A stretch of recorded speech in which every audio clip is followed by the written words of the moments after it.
Sorpasso Fratelli d'Italia, primo partito in provincia. Apriamo con questa notizia l'edizione di oggi di Edicola Belluno, edizione di martedì 25 novembre, ovviamente dedicata al risultato delle elezioni regionali. Questo è il titolo in prima pagina sul Gazzettino di Belluno, ma guardiamo subito i dati appunto riferiti al bellunese. Regionali 2025, Belluno, voto al presidente, 236 sezioni su 238. Questo è il dato aggiornato dal Gazzettino di Belluno. Siamo ovviamente arrivati alle al completo elenco di tutte le sezioni, 238 su 238. Pubblicheremo immediatamente a breve su bellunesinelmondo.info i risultati definitivi, ma questi, quelli pubblicati semidefinitivi dal Gazzettino di Belluno. Provincia, vediamo che ha il 51,50% con 6.809 voti. Per quanto riguarda il capoluogo bellunese, la provincia 61,15%, 45.456 voti.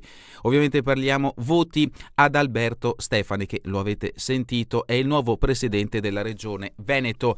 Giovanni Manildo in provincia di Belluno ha ottenuto il 30,13% del consenso, pari a 22.397 voti. Riccardo Zumski 6,69%, pari a 4.973 voti. Marco Rizzo 1,37%, pari a 1.015 voti a livello provinciale, e ancora Fabio Bui 0,67%, pari a 500 voti. I meloniani raccolgono il 27,7% dei consensi e spodestano la Lega dopo un lungo testa a testa. PD terza forza al 19%. Dopo una testa a testa durato tutto il giorno, Fratelli d'Italia porta a casa lo scettro di primo partito della provincia di Belluno per una manciata di voti, di fatto spodestando la Lega poco più di 200 quote di differenza quando mancava da scrutinare una sola sezione, peraltro afferente al capoluogo. Un risultato che non deve sorprendere più di tanto, anche perché effetto di almeno due combinazioni, l'assenza di Bottaccine nelle file del Carroccio 5 anni fa da solo portò 9.000 voti, e l'effetto Luca De Carlo, che ha trainato soprattutto nel suo Cadore ma anche a Valbelluna e in Alpago. La tornata elettorale ha dato nuova linfa anche al PD, che si è risollevato dal 12,91% delle passate elezioni regionali, sfiorando il 19% e portando il segretario provinciale a Venezia, oltre a conquistare un consistente 24% nel capoluogo. Gli approfondimenti di Tormen, Fant, Santin, Gabrieli e Bianchini, ovviamente all'interno di questa edizione del Gazzettino di Belluno. E la foto di copertina è dedicata a Dario Bond. È Bond il campione di preferenze, per lui assessorato in vista, a rischio la Cestaro, in questo caso Silvia Cestaro, candidata della Lega. Il politico feltrino è pronto ad entrare a Palazzo Balbi. L'approfondimento a pagina 5. All'opposizione del bianco, boom, ora può farcela, occhio ai resti. Il PD non sfigura e porta a casa un 18,8% lusinghiero, ma soprattutto molto migliore del 12,91 di 5 anni fa. A distinguersi è il plurivotato Alessandro Del Bianco, secondo dietro a Bondo con un bilancio di 4.696 preferenze personali, ma l'ex segretario provinciale dei Dem non si sbilancia oltre. Bisogna aspettare domani per capire davvero cosa accadrà, perché tutti e due i candidati bellunesi saranno eletti con il sistema dei resti. La partita è fra Lega, Fratelli d'Italia e noi. L'approfondimento a pagina 5. E a proposito dei comuni, come hanno votato in provincia di Belluno, il PD sbanca il capoluogo, Seren pro UDC. Cadore Alpago a Fratelli d'Italia, Gordino, Zoldano e Valbelluna alla Lega. La cartina geografica elettorale parla chiaro e di fatto conferma il radicamento storico dei partiti di centrodestra, ma c'è la sorpresa, anzi le sorprese, perché nel mare colorato di verde e di blu spuntano 4 zone in cui a vincere il Partito Democratico.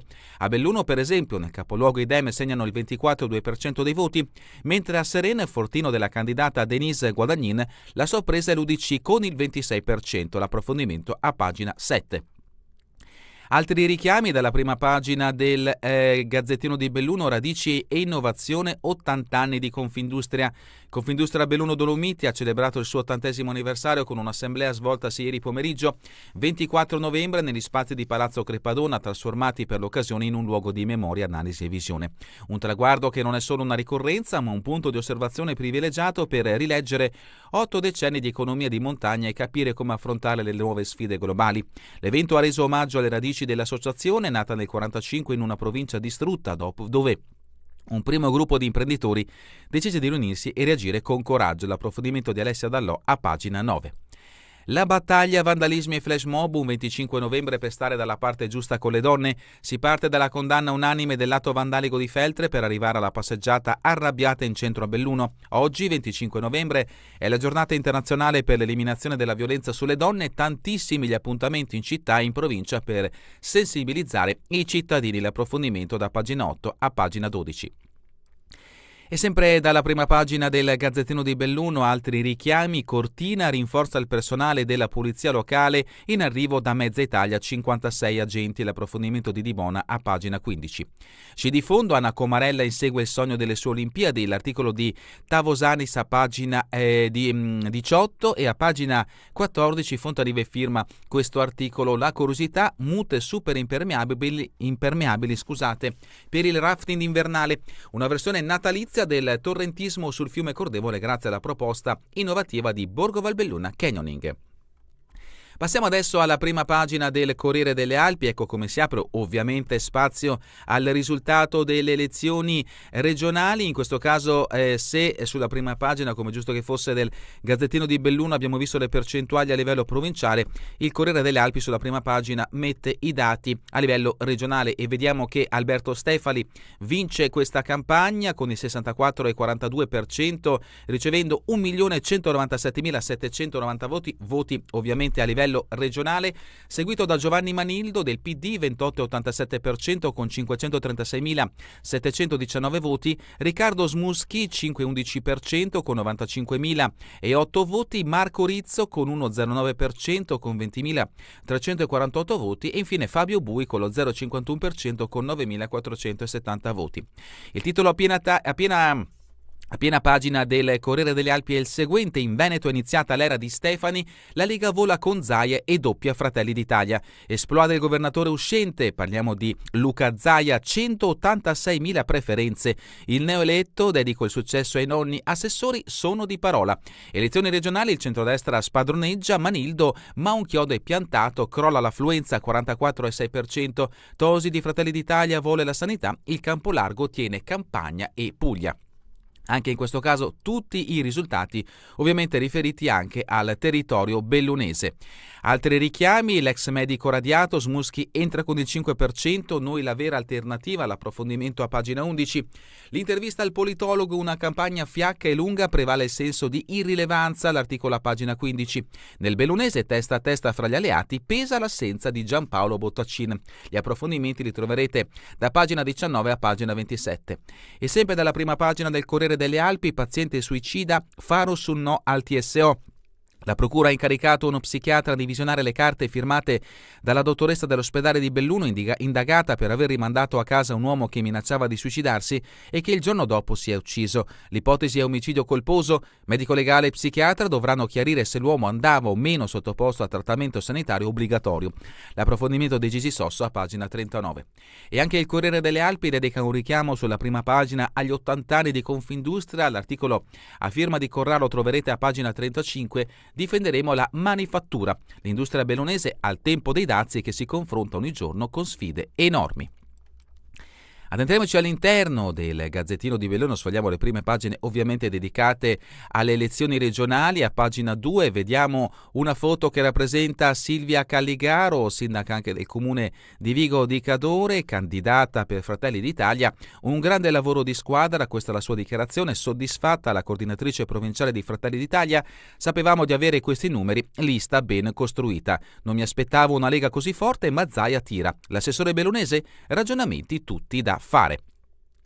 Da Fratelli d'Italia a Lega, De Bernardin, entusiasmo e rimproveri, Superlega ma i giovani non votano, la gioia per Cestaro, i complimenti a Dario Bond e la polemica se non si va alle urne, vietato lamentarsi. Gli sconti, l'analisi del voto, balzo anche del PD, siamo andati oltre ogni aspettativa, i Dem chiudono la tornata elettorale assestandosi al 19%, 6 punti percentuali in più del 2020, sono dati confortanti. E ancora per quanto riguarda il PD, pro Manildo, pochi consensi, l'avvocato Azzalini a quota 354, la sorpresa Smuschi attecchisce anche fra le Dolomiti, Sandra Mella proprio come avevamo sperato. E troverete a pagina 4 del Gazzettino di Belluno tutti i voti, tutte le percentuali suddivise per comune. Alto Bellunese voto bulgaro, ma Stefani vince ovunque. E ancora, per quanto riguarda il risultato delle elezioni regionali, Bond recordman, Cestaro rischia la beffa. Il Merognano raccoglie 7.064 voti e punta a un assessorato. La consigliera della Lega Nord, per ora esclusa dalle proiezioni, Calegaro fuori dai giochi nonostante le sue 4.481 preferenze. Fra i Dem, boom di Del Bianco potrebbe entrare a Palazzo.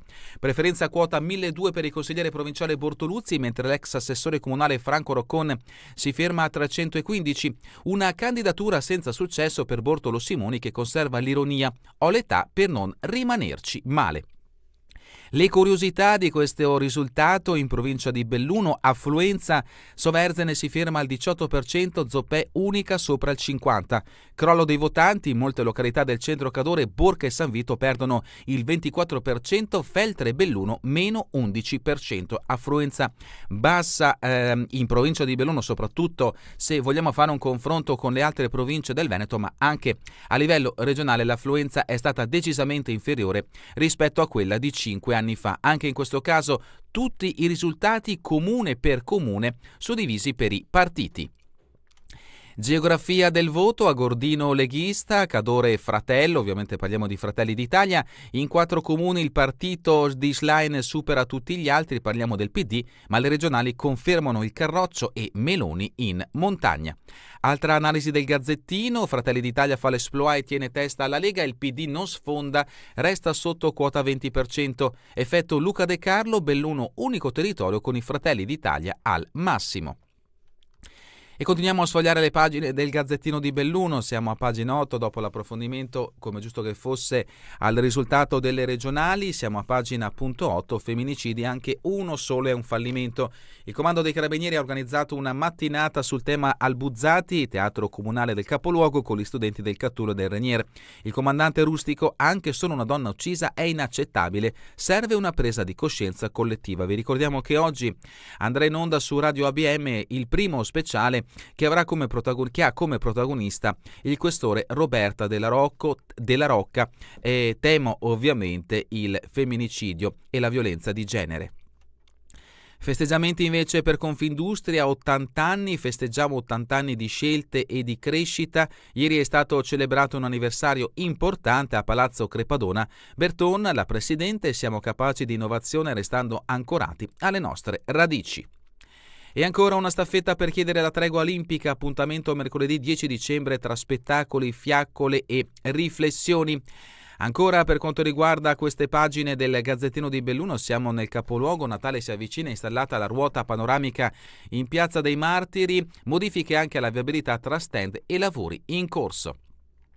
Feltre, vandalismi, una condanna unanime, le opere dell'artista Anarchicca contro la violenza sulle donne strappate nella notte fra sabato e domenica e gettate nel torrente. L'amministrazione e la commissione pari opportunità con Cisle Will compatti nel deprecare gli incresciosi gesti. E sempre da Feltre, Fratello Albero e Pra del Moro, 130 nuove piante. Notizia di spalle: lutto per lo sport feltrino, è morto Severino Macagnan. Lo sport feltrino in lutto per la scomparsa a 89 anni di Severino Macagnan. Ogni tipo di sport ha catturato la sua attenzione, ma è il calcio che lo ha accompagnato per una vita intera. Si può proprio dire che Severino ha saputo dare il via a quello che oggi possiamo vedere sui campi da calcio del territorio. Ha costruito le fondamenta di un calcio locale e non, che continua ad appassionare. Noi facciamo un abbraccio anche a suo figlio Nicola, giornalista, volto e voce nota di cronaca ed eventi culturali e sportivi. Un abbraccio forte a Nicola e a tutta la sua famiglia. Continuiamo con il Basso Feltrino, 7 ville, montagna tra le priorità del comune. Visto il notevole patrimonio malghivo, l'amministrazione ha nominato come coordinatori l'assessore e un consigliere. Il sindaco Bruno Zanolla. Le deleghe sono state affidate in giunta a Cristian Corrà e in consiglio ad Angelo Zancaner. Da Sette Ville a Borgo Valbelluna siamo a pagina 14 del Gazzettino di Belluno. Natale in gommone sul Cordevole. Cristian da Canal di Borgo Valbelluna Canyoning propone per le prossime festività la versione invernale del torrentismo, attività in larga espansione adatta ad adulti e bambini grazie a mute che garantiscono la totale impermeabilità.